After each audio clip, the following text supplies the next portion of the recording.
সবসময় ভাবি এবার থেকে একটু রেগুলারিটি মেনটেন করব, ছোট ছোট ব্লগ দেবো, পোস্ট করব। আদতে হয়ে ওঠে না, কারণ সমস্ত কাজ তো সবার জন্য নয়। এই কাজটা করার জন্য যতটা অ্যাটেন্টিভ হওয়া প্রয়োজন বা যতটা সময় দেওয়া প্রয়োজন সেটা আমি দিয়ে উঠতে পারি না বলে এটা করাও হয়ে ওঠে না। তবু পুরনো একটা ভিডিও পেলাম, বেশি পুরনো নয়, ডিসেম্বর মাসেরই ছিল গ্যালারিতে, তা ভাবলাম যে একটা ছোট্ট ভ্লগ বানিয়ে ফেলি। দিনটা অবশ্যই খুব স্পেশাল, এর জন্যই আরও ভাবলাম ভ্লগ বানিয়ে রাখি। হ্যাঁ, তোমরা দেখতেই পাচ্ছ প্লেগ্রাউন্ড, ফুটবলের অডিটোরিয়াম। আর যারা মোহনবাগান সাপোর্টার আছো তারা তো বুঝেই গেছো এতক্ষণে যে এটা মোহনবাগান ক্লাব। একটা বিশেষ দিন, মোহনবাগান ক্লাবে যাব, ঘুরবো, দেখবো। এটা তো ইতিহাসকে সাক্ষী রাখার মতন একটা বিষয়, প্রত্যেকটা জায়গায় ইতিহাসকে ছুঁয়ে দেখার মতন আমাদের গর্বের। মতভেদ আছে আমাদের, কারণ আমি মোহনবাগান সাপোর্টার নই, আমি ইস্টবেঙ্গল সাপোর্টার।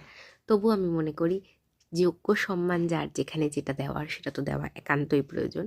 আমরা যাদের সঙ্গে গেছিলাম সেদিন ঘুরতে, আমার আলোর বৃত্তের আমার খুব আপন কিছু মানুষের সঙ্গে, দেবপ্রিয়া, আদ্রিতা, দেবপ্রিয়া আদ্রিতার মা সুমিদি, পাপিয়াদি এবং আদ্রিতার বাবা, সকলের সঙ্গে একসঙ্গে আমরা ঘুরতে গিয়েছিলাম। সঙ্গীতাদি, আদ্রিতা বিশাল বড় মোহনবাগান ফ্যান, তো ওর জন্যই মোহনবাগান ক্লাবে যাওয়া।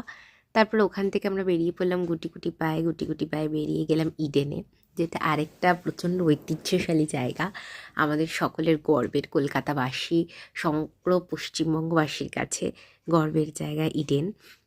সেখানেও আগে কোনো দিন আমার যাওয়া হয়ে ওঠেনি, এই প্রথমবারই গেলাম। খেলা চলছিল, ম্যাচ চলছিল, যেটা আরও বেশি ভালো লাগার বিষয় যে সেদিন যেখানে ম্যাচ চলছিল সেটা মেয়েদের ম্যাচ। একটুখানি বসে দেখলাম, উপভোগ করলাম, খুব ভালো লাগছিল, অন্যরকম এক্সপিরিয়েন্স। এই সমস্ত জায়গাগুলো যাওয়ার সুযোগ আমার আগে কোনো দিন হয়নি, হয়তো ভবিষ্যতে হলেও হতে পারে, তবে কতটা যাবো কি যাবো না সন্দেহ। যাওয়া হলো আদ্রিতার জন্য, দাদার জন্য, এর জন্য ওদেরকে একটা স্পেশাল থ্যাঙ্কস। ওখান থেকে বেরিয়ে আমরা একটুখানি গেছিলাম স্প্ল্যানেড, আমাদের কিছু শপিং ছিল। শপিংয়ের ভিডিওটা অন্য দিন আলাদাভাবে পোস্ট করব, কিন্তু শপিংয়ের পরে একটু খাওয়া দাওয়া সেটার পোস্ট রইল।